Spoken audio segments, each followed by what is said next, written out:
ఈరోజు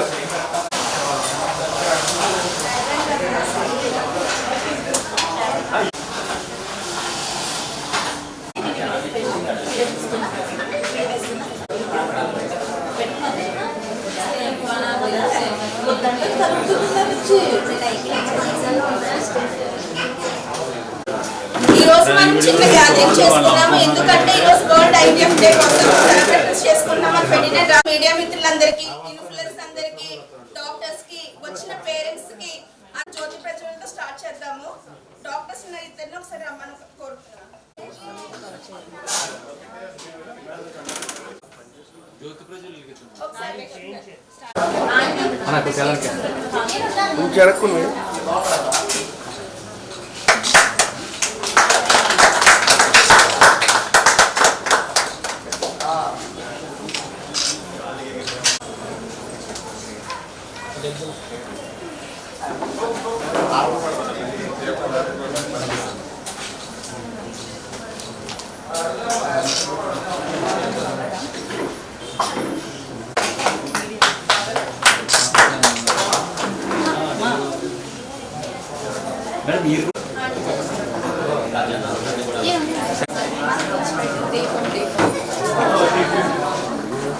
చాలు చెప్పు.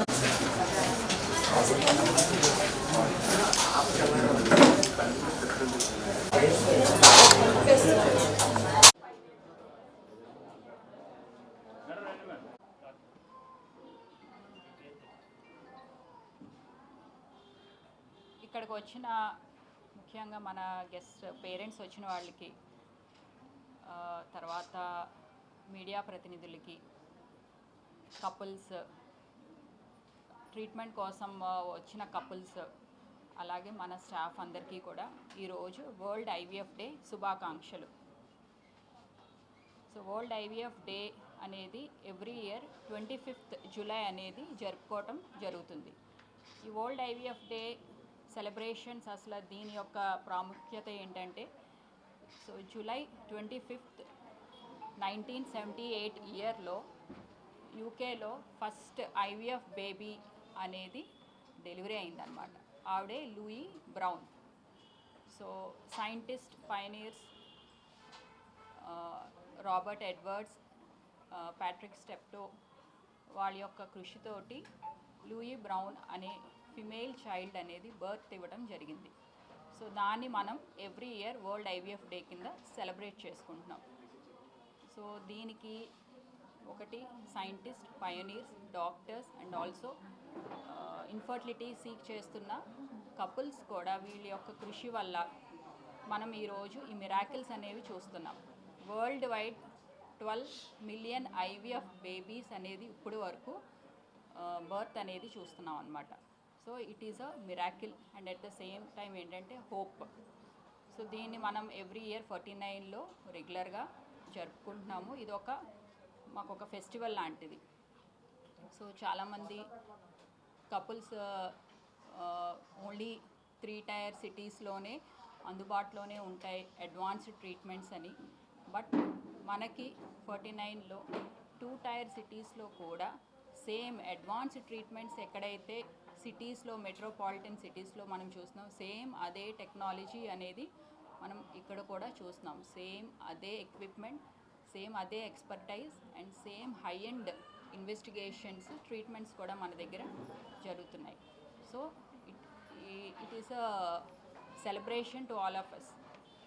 ఈ వితిన్ 2 ఇయర్స్లో ఐవీఎఫ్, మేము ఇక్కడ 3rd ఐవీఎఫ్ అనేది సెలబ్రేషన్ జరుపుకుంటున్నాం 49 రాజమండ్రిలో. హలో అండి, ఆల్రెడీ డిస్కస్ చేసిన విధంగా సందర్భం ఏంటి అని అంటే, ఈరోజు వరల్డ్ ఐవీఎఫ్ డే. మనకి రాజమండ్రిలో 49 ఇది 3rd ఇయర్ రన్నింగ్ అనమాట. ఇప్పటి వరకు మోర్ దాన్ 1000 ఇన్ఫర్టిలిటీ కపుల్స్ని చూడటం జరిగింది. అండ్ ఇన్ఫర్టిలిటీ కూడాను చాలా ఎక్కువ అవుతుంది డే బై డే, అది అందరికీ తెలిసినదే. ఇప్పుడు మనకి చూసుకున్నట్లయితే ఆంధ్రాలో ప్రతి కపుల్కిను fertility rate, total fertility rate అనేది 1.7 ఉంది. అంటే ఒక కపుల్కి ఆన్ అన్ యావరేజ్ 1.5 కింద కన్సిడర్ చేస్తామన్నమాట. ఇది ఎందుకు అంత ఇంపార్టెంట్ అని అంటే ఫర్టిలిటీ రేట్ అనేది బాగా తగ్గిపోతుంది. ఇది ఇలానే కొనసాగుతూ ఉన్నట్లయితే ఒక 20 to 30 ఇయర్స్లోగా ప్రతి కపుల్కి ఒక చైల్డ్ ఉండడం కూడాను డిఫికల్ట్ అవుతుందన్నమాట. దీని వలన యూత్ ఎవరైతే ఉంటారో యంగ్ యాక్టివ్ పాపులేషన్ తగ్గిపోయి ముసలి వాళ్ళు ఎక్కువ అవ్వడము, ఓవరాల్గా కెపాసిటీ ఆఫ్ ద పాపులేషన్ అనేది తగ్గిపోతుంది. వర్కింగ్ పాపులేషన్ అవ్వనివ్వండి, రిప్రొడక్టివ్ యాక్టివ్గా ఉన్న పాపులేషన్ అవ్వనివ్వండి, ఇకానమీ కూడా బాగా ఎఫెక్ట్ అవుతుంది ఇలా అయినట్లయితే. అందుకనే ఇప్పుడు అడ్రస్ చేయడం ఈ ఇష్యూని అన్నది చాలా ఇంపార్టెంట్.